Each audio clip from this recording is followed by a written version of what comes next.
So, you want to be a hunter, part 2. You've made your decision. You've decided you want to hunt whatever creature it is that you're going to go after. Well, all of those creatures live in the wild. You're going to go out in the wild.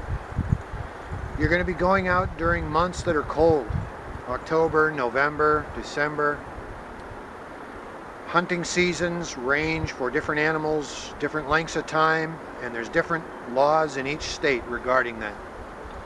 So consult with your local state or wherever you're going to hunt about when that is. But generally it's in the cold months.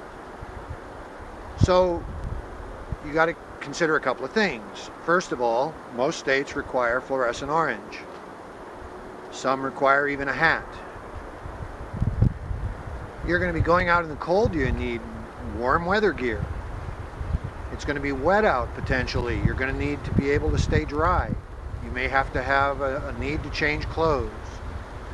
You might be sitting for a long period of time. If you're hunting ducks, you might be in a duck blind. Even with deer, if you're choosing to use a deer stand, you're going to be up in a tree for a while. So the whole thing is, you need to be prepared for this environment you're coming into. Not only satisfying the laws concerning proper material, such as the fluorescent orange, but also observing things like when you go into the wilderness, whatever footprint you leave, you get rid of. You don't leave your trash in the woods. You're careful about the way you negotiate the woods with your weapon.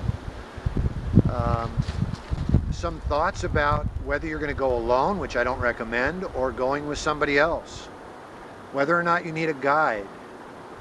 Do you need a compass? Might be a good idea. How about a pair of binoculars so that you can see the prey as it's coming on you?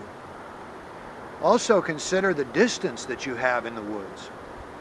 In New England, for the most part, our forestry is pretty dense. So you can't get a long-range shot. Most of the shots you're going to take of an animal in the woods are going to be within 100 yards. And more often than not, from what I hear, 50 yards. So it's really going to be important for you to judge the weapon that you're going to use based on the distance that you have available for shooting.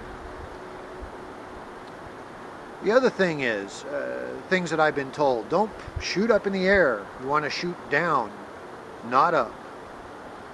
If you don't know the background behind where your shot's going to go, don't take that shot.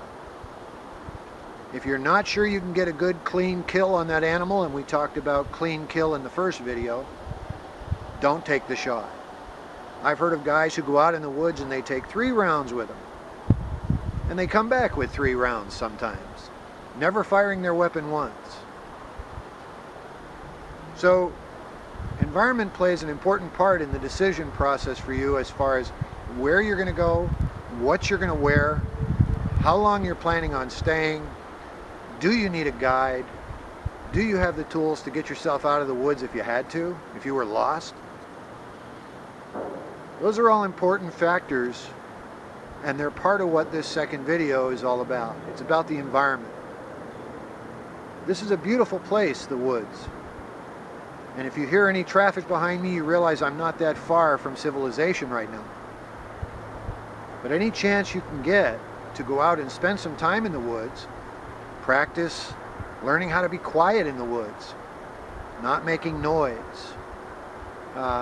learning how to stay downwind from an animal so that they don't pick up your scent, learning how not to make unnecessary movements, how to stay low and stay still.